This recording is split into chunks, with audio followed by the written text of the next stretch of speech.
Guys, commenting on ati ofina jeestuudha.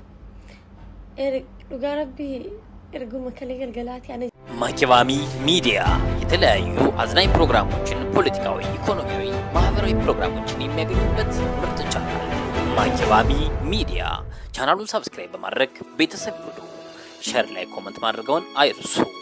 ማኪባሚ ሚዲያ። አሸማ ኡመተ ቀሽቲ ኡመተ ጃለላ ኡመተ ኦሮሞ አሸም ጅርተኒ ፈያኪያ ገሩ ማልቱ ፈያን ጅራ ኢጆሌን ቴኛ ኦቦሌቲን ቴኛ ኦዶ ዱአኒ አከም ተኡ ኬኛ ኡመተ ቀሽቲ ማል ተኡ ኬኛ ወራቤስሌ ወራቤስኛቱ ኑ ያከሚት ወልኛና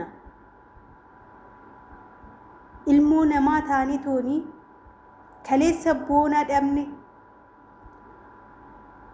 odoo ishiilleen irraaffatin micayyoota nammuu dabaluuf kajeelle maaloo maal sin goote maaliif akkana taatan maaliif akkana taan ma ohoo mitan duutu atoo ohoo mitan duutu jettanii akkana jechuun maal keessan tuqxe risqii keessan nyaattu risqii ofiiti malee komentii namni tan hin taane barreessitan mee adabaddaa mee of ta'a ofii keessanii mee akkanatti maaliif wallaalla yeroonillee gabaabduudha kanaafu mee nuyi akkanatti tawalnyaannu kana akkanatti tawarreebnu kana maaliif inni mee teenye tooni yaa haasofnu nama meeqa fi meeqa tannu jalaa galaafatame isallee sammuu keenya keessatti goonee chuudhiisne tooni akkana tantaanu maaliif maali akkana ta'uun keenya yoo namni dogongore akkana jedhanii tooni kuni dogongorteera kanarra sirrii deemi jechuudha malee gorsaan deemuudhaan malee akkamitti nama arrabsinee tooni namni sun immoo akka du'u goona akka lubbuun isaa dhabu goona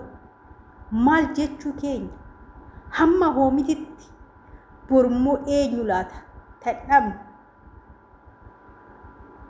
micayyoon tun ishillee tole haatshi sininu maraftu warrish isaanii namni akkamitti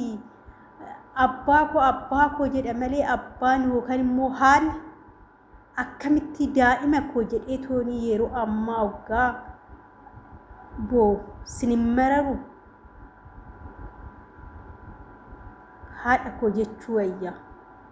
daa'ima koo jettee tooni na xoorti borganama nama na gooti jettee tooni kottee ishii duwwaa deemtee tooni haattan nu guddiste afaan keenyan immoo akkanatti waggaa akkana goonu maal jechuu keenya namni miidiyaa irratti dhufe namni hin dogoggora namni hundumtu qulqulluudha miti mee of laala ofii keessanii of laalame deebi'aa tooni odoo obboleettiin teessan odoo obboleessi keessan of akkana godhe hin jaalattanii kanaafuu tasgabbaa